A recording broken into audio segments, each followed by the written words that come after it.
জিনিসের প্রতি মানুষ বেশি আকৃষ্ট হয়, তারপর রেডিও যদি বলা হয় নিষিদ্ধ করে দেওয়া হয়, রেডিও আরো পপুলারিটি ফিরে পাবে, তাই বলছো? তোমার আমি বলছি যে এটা তো একটা ইন্টারকমিউনিকেটিভ হলো। আরেকটা হচ্ছে তোমরা, তুমি যেরকম একটা শো করতে বা অনেকেই করে ওই মানে লোককে মুরগি বানানো বা ইয়ে করা, ওই হ্যাপি টু ডিস্টার্ব করতো, সেগুলো কি এখনো রেডিওতে চলে? আমি একটা ছোট্ট জায়গা বলে আমি এটা কনক্লুড করবো আমার জায়গা থেকে, যে রেডিও কিভাবে মানে আমরা যেটা বলছি ইন্টারঅ্যাক্টিভ কিভাবে হতে পারে, সেটা কিন্তু কোনোভাবেই অডিও স্টোরি বা প্রডিউসড কন্টেন্ট কখনো ইন্টারঅ্যাক্টিভ হতে পারে না। তার কারণ হচ্ছে আমি তখন অফ দ্য রেকর্ড কথা বলছিলাম যে রেডিও ইজ লাইভ রেডিও।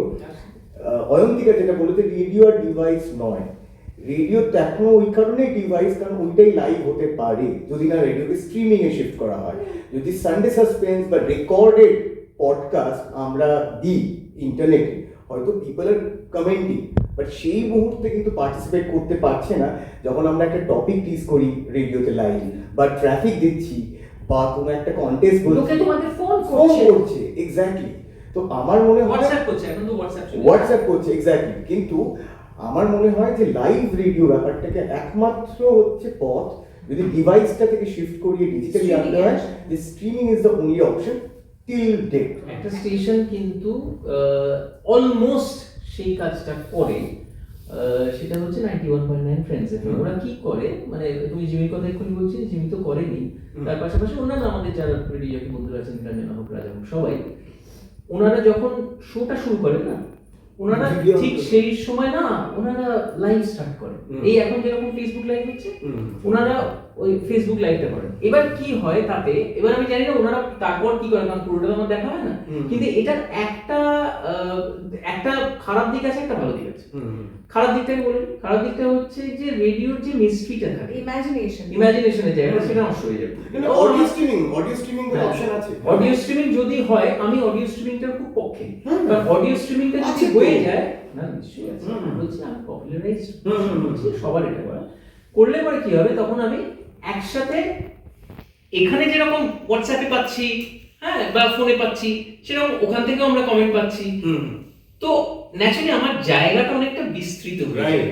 তো সেই জায়গায় দাঁড়িয়ে ডেফিনেটলি আগামী দিনে আরো বেশি মানুষের কাছে পৌঁছতে গেলে অডিও পডকাস্ট অথবা অডিও, তোমরা যেটা বলছো স্ট্রিমিং, এবং আমার যেটা সায়নকে বলবো, অফকোর্স লাইভ মিডিয়াম হিসেবে ডিভাইসে কথাবার্তা বলা, লোকজনের রিয়াকশন নেওয়া, এবং এই মুহূর্তে কোথায় ট্রাফিক জ্যাম রয়েছে রেডিও ছাড়া তো কেউ বলতে পারবে না।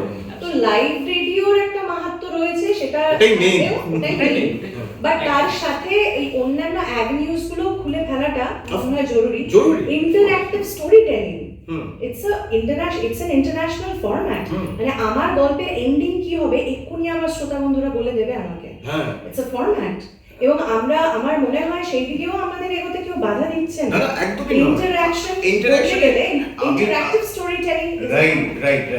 আমি যেটা খুব সহজে বোঝাতে চাইছি, ইন্টারঅ্যাক্টিভ স্টোরি টেলিং বা যে ফরম্যাট গুলো তুই বলছিস সেটা একদমই পারফেক্ট।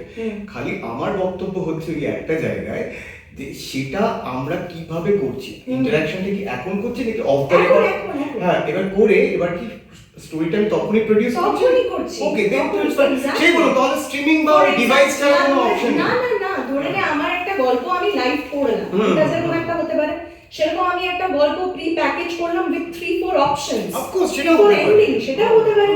এবার আমি সেটাকে যখন স্ট্রিম করছি, লাইভ স্ট্রিম করছি, আমার অডিয়েন্স বলছে সে পরের ইনসিডেন্ট কি হবে, একদম সেটা করা, সেটাও হতে পারে। ওটাই অপশন, আমরা একই কথাই বলছি। কারেক্ট। আমি তো আলটিমেটলি দেখা গেছে যে সব ঝগড়াঝাটি, তর্ক বিতর্ক, বাক বিতণ্ডার পর সবাই একই কথা বলছি, অনেকটা সেই রাম মনোহর লইয়ার মতো সবকিছু বলে ঝগড়া করে তারপরে দেখলাম যে সবাই তো একই কথা বলছে। আমার দিদিমা এটা করতেন, ভীষণ ঝগড়া করতে যখন বুঝতেন যে হেরে যাচ্ছে, তখন মানে হঠাৎ ঝগড়ার মধ্যে পাল্টি খেয়ে গেলে সভ্যভদ্র এরকম ভাবেই ঝগড়া।